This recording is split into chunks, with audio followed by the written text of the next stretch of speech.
நபி ஸல்லல்லாஹு அலைஹி வஸல்லம் அவர்கள் ஹிஜ்ரி 11ஆம் ஆண்டு ரபீல் அவருடைய மாதம் பிறை 12ஆம் தேதி திங்கள் கிழமை முற்பகல் இந்த தாருல் ஃபனாவை விட்டு தாருல் பகாவுக்கு சென்றார்கள்.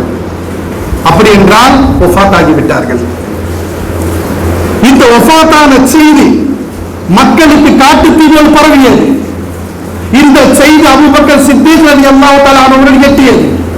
இதை கேட்டவுடனே சுன்னி என்ற இடத்திலிருந்து குதிரையில் அமர்ந்து வேகமாக பயணம் செய்து நபி ஸல்லல்லாஹு அலைஹி வீட்டுக்கு வர்றாங்க. அல்லாஹ்வின் தூதர் ஸல்லல்லாஹு அலைஹி ஜனாஸா வைக்கப்பட்டிருக்கிறது.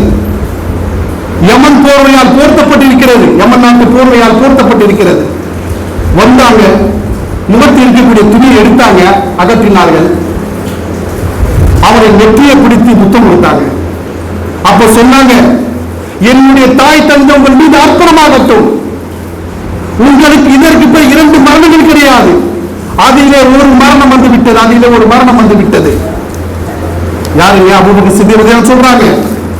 பார்க்கிறாங்க, சஹாபாக்களுடைய நிலையெல்லாம் மிகவும் கடினமாக இருக்கிறது. உமர் இப்னு கத்தாப் ரலியல்லாஹு தஆலா அவர்கள் வாளை உருவி ஏந்தி கொண்டு, யாராவது முஹம்மது இறந்து விட்டார் என்று சொன்னால் அவருடைய தலையை நான் போய்த்து விடுவேன்.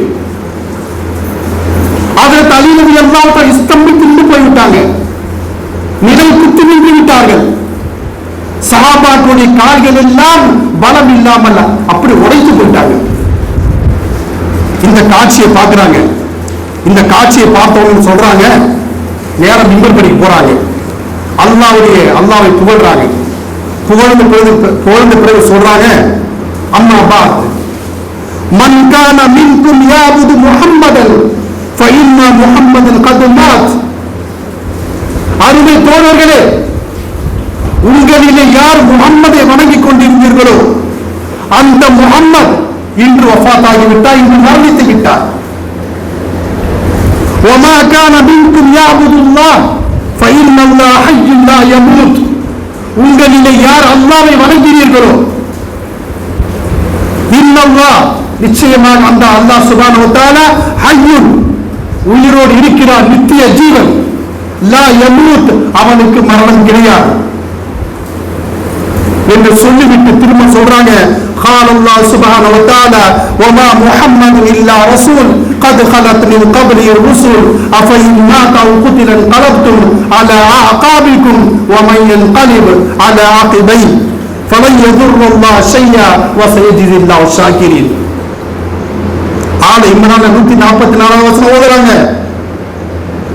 وما محمد الا رسول, முஹம்மது ஸல்லல்லாஹு அலைஹி வஸல்லம் அவர்கள் அல்லாஹ்வுடைய தூதரை அன்றி வேறில்லை. இதற்கு முன்னால் தூதர்கள் இறந்து விட்டார்கள். அப்படியே தூதர்கள் இறந்து விட்டால், கொல்லப்பட்டு விட்டால், நீங்கள் வந்த வழியை திரும்ப சென்று விடுவீர்களா? நீங்கள் வந்த வழியை திரும்பி சென்று விட்டாலும் அல்லாஹ்வுக்கு எந்த நட்டத்தை உங்களால் ஏற்படுத்த முடியாது. யார் அல்லாஹ்வுக்கு நன்றி செலுத்துகின்றார்களோ அல்லாஹ் அவருக்கு கூலியை வழங்குவான் என்று இந்த வசனத்தை ஓதி காட்டி அந்த மக்களை அமைதிப்படுத்துகிறார். சகோதரர்களே, அல்லாஹ் விட்டு இதை சொன்னாங்க, என்னை கடவுளாக ஆக்கி விடாதீர்கள். இந்த விஷயத்தில் உம்மத் சரியாக முறையாக இருக்க வேண்டும் என்று கடுமையாக எச்சரிக்கை செய்தார்கள். அந்த எச்சரிக்கையை தான் உமர் அபூபக்கர் சித்திக் ரலியல்லாஹு மக்கள் எடுத்து காட்டினாங்க.